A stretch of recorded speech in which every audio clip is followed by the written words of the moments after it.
Once upon a time, there lived an old queen whose husband had passed away. She had a beautiful daughter who was promised to a prince in a faraway land. When it was time to leave, the mother sent a waiting maid to ride with her. The princess rode a talking horse named Falada. Before they left, the queen gave the princess a magical handkerchief. Take this, my child. Keep it safe, close to your heart. It was said that the gift would protect her throughout the journey ahead. They rode for an hour, and the princess grew very thirsty. She asked the maid to fetch water with her golden cup, but the maid, hiding her jealousy, sneered at her. If you are thirsty, get off your horse and drink yourself.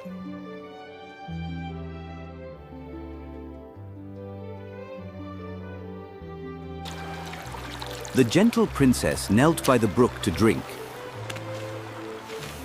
As she bent down, the magical handkerchief fell and floated away. The princess did not notice, but the wicked maid did. Now that she has lost her protection, she has no power over me. The maid forced the princess to exchange clothes. She took the royal robes and gave the princess her rags. Worse, she forced the princess to switch horses.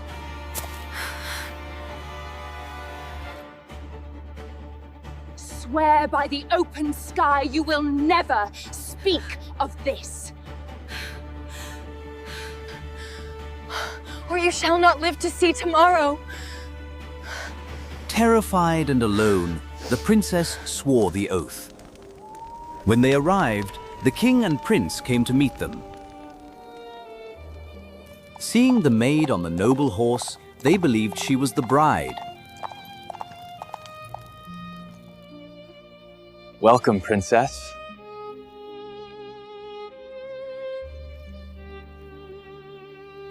The real princess was left standing in the courtyard.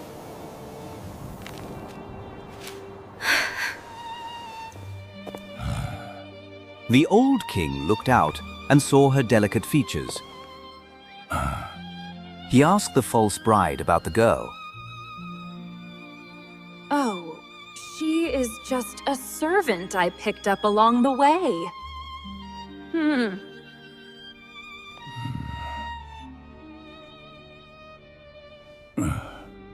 So, the king sent her to help Conrad tend the geese. And thus, the true princess became a goose girl. But the wicked maid feared one thing, Falada. She knew the wise horse could speak and reveal her crime. She told the prince the horse was dangerous and must die. The princess secretly paid the knacker a gold coin. Please, nail Falada's head beneath the dark gateway.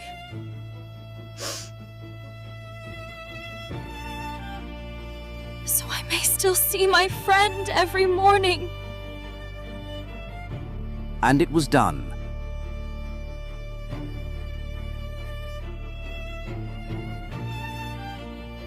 The next morning, she drove the geese through the dark gate. She looked up at the wall and spoke. Alice, Falada, hanging there. And the head of the horse answered with magic.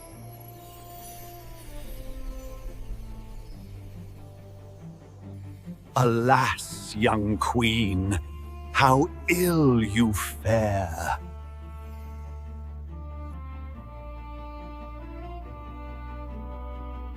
If his mother ever learned of his lost glory, her heart would surely break when she heard the tale. The princess walked on, silent, into the fields. In the meadow, the princess unbound her hair.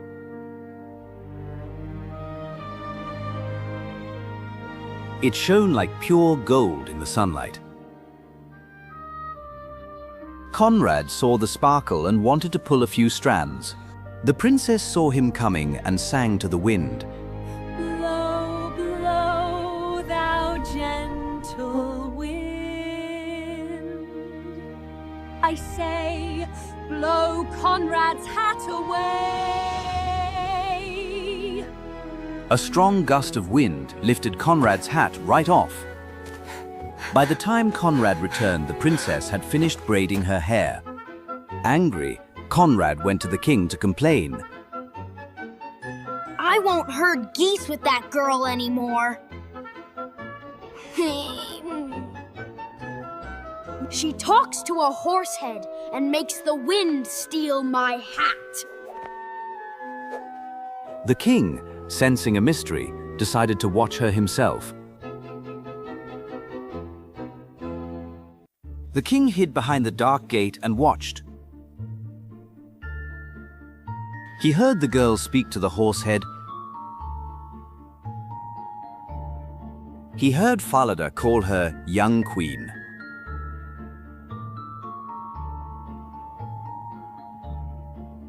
He followed them to the field. He saw Conrad trying to bother her again. Blow, blow, thou gentle wind. He saw the wind obey her command.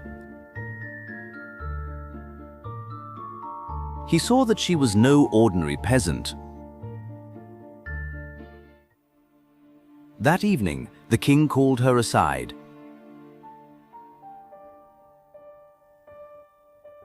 My child, why do you do these things? Who are you, really? I cannot tell you. I cannot tell any living soul my sorrow.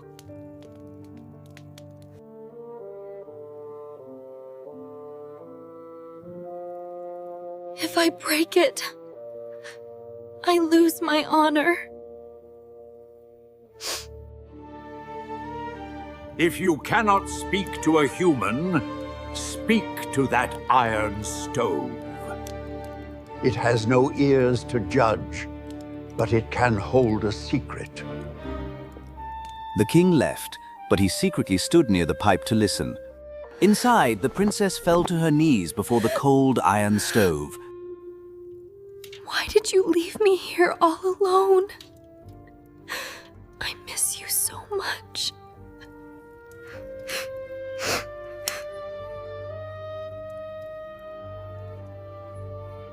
Here I am, a king's daughter, forsaken by the world.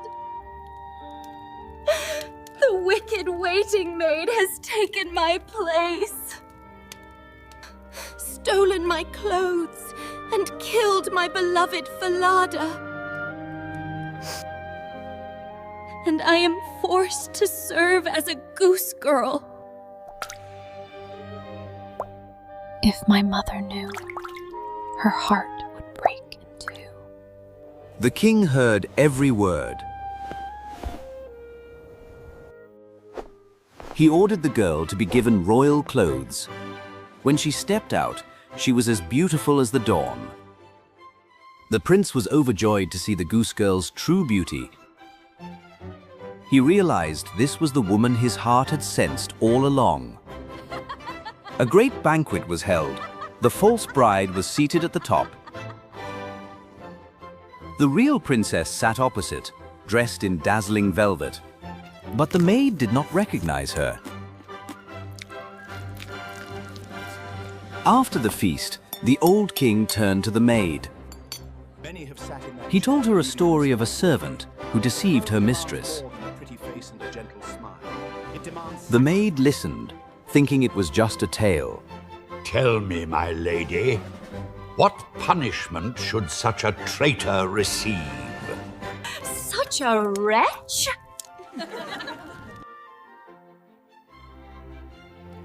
She deserves to be banished to the farthest wasteland. You have judged yourself. The king pointed, naming the traitor. The court gasped. The real princess stood up. Her golden hair flowing freely, shining with truth. The maid fell to her knees, but it was too late. She was led away, never to harm anyone again.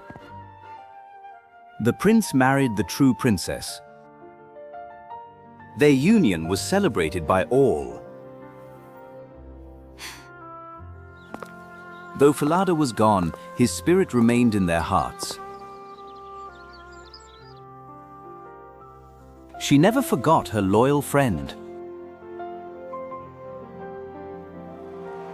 They ruled the kingdom with wisdom and kindness. The princess never forgot the days she walked with the geese. Under the open sky.